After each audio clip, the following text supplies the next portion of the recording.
रात के ठीक 10:47 बजे शहर की सबसे शांत कॉलोनी ग्रिल वैली में अचानक एक फोन कॉल ने सब कुछ बदल दिया। फोन आया था इंस्पेक्टर आरव सिंह के पास। हेलो, क्या आप सुन पा रहे हैं? दूसरी तरफ से एक घबराई हुई महिला की आवाज आई। हाँ, बोलिए, कौन? आरव ने गंभीरता से पूछा। मुझे बता लीजिए, वो मुझे मार देगा। वो अचानक कॉल कटे। आरव कुछ सेकंड तक फोन को घूरता रहा। नंबर अनजान था। उसने तुरंत कॉल बैक किया, लेकिन फोन स्विच ऑफ था। उसे यह मामला सामान्य नहीं लगा। करीब 20 मिनट बाद आरव अपनी टीम के साथ ग्रीन वैली कॉलोनी पहुंचा। कॉल ट्रेस करके पता चला था कि फोन गए बड़े बंगले से आया था। बंगला नंबर 27। दरवाजा आधा खुला था। जैसे ही आरव अंदर गया, एक अजीब सन्नाटा अवसरा हुआ था। लिविंग रूम बिल्कुल व्यवस्थित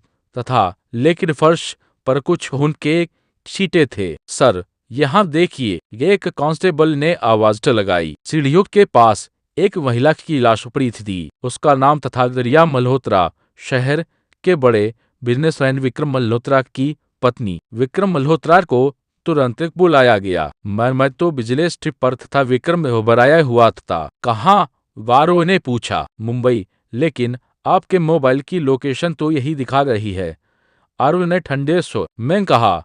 विक्रम चुप हो गया। सच बताइए, आरव ने कड़क आवाज में कहा। मैं घर आया था, लेकिन जब मैं पहुंचा, रिया पहले से ही मरी हुई थी। मैं डर गया और निकल गया। आरव को उसकी बातों में कुछ गड़बड़ लगी। आरव ने पूरे घर की तलाशी ली। एक तक कमरे में उसे एक डायरी मिली। वो रिया की थी। उसमें लिखा था, विक्रम कुछ छिपा अगर रात को किसी से फोन पर बात करता है, मुझे डर लग रहा है। दूसरे पन्ने पर, अगर मुझे कुछ हो जाए तो समझ लेना कि सच बहुत खतरनाक है। आरव की आंखें सिकुड़ लीं। जांच के दौरान एक और नाम सामने आया, रोहन कपूर, जो विक्रम का बिजनेस पार्टनर था। जब उसे बुलाया गया तो वह बिल्कुल शांत था। रिया से आपकी क्या जाने पहचान थी?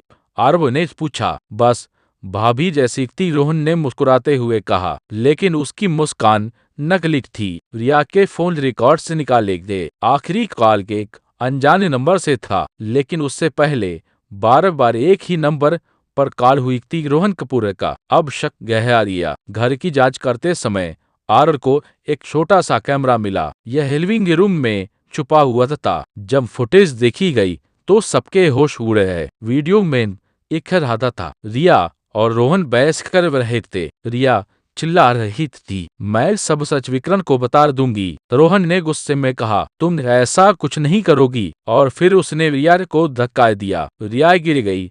उसका सिर सीढ़ियों से टकराया और वह वहीं मर गई। तो वो कातिल रोहन है, कांस्टेबल ने कहा। लेकिन आरव चुप था। कुछ तो गड़बड़ है, उसने धीरे से कहा। आरव ने वीडियो को ध्यान से दोबारा देखा। उसने एक चीज नोटिस की, कैमरे की टाइमिंग। वीडियो का समय 9:15 दिखा रहा था, लेकिन रिया की मौत का समय 10:30 के आसपास था। मतलब ये असली समय नहीं है।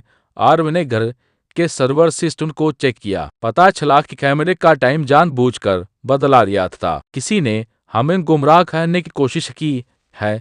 अब शक वापस विक्रम पर लिया। आरव ने उसे दोबारा बुलाया। आपने कैमरे का टाइम बदला है, आरव ने सीधे कहा। विक्रम सौंप गया। नहीं मैं। और आपने रोहन को फंसाने की कोशिश की। विक्रम की आंखों में निडर साफ दिख रहा था। कुछ देर की चुप्पी के बाद विक्रम टूट गया। हाँ, मैंने किया। सब हैरान रह गए। लेकिन एक क्यों?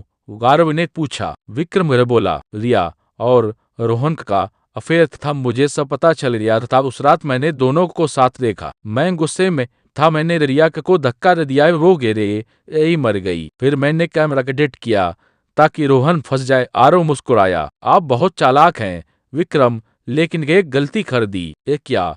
Phone call? कौन सा कॉल? रिया ने जो आखिरी कॉल किया था वो आपके फोन से किया गया था। विक्रम का चेहरा पीला पड़ गया। मतलब उस समय आप वहीं थे और आपने ही उसकी आवाज की नकल करके हमें गुमराह करने की कोशिश की। अब सब साफ था। विक्रम ने गुस्से और जलन में अपनी पत्नी की हत्या की। फिर उसने पूरी कहानी को मोड़ने के लिए कैमरे का टाइम बदला। रोहन को फंसाने की कोशिश की और पुलिस को गुमराह करने के लिए नकली कॉल किया, लेकिन एक छोटी सी गलती ने उसे पकड़वा दिया। विक्रम को गिरफ्तार कर लिया गया। रोहन बेगुनाह साबित हुआ और इंस्पेक्टर आरव सिंह ने एक बार फिर साबित कर दिया कि सच छिप सकता है लेकिन बच नहीं सकता।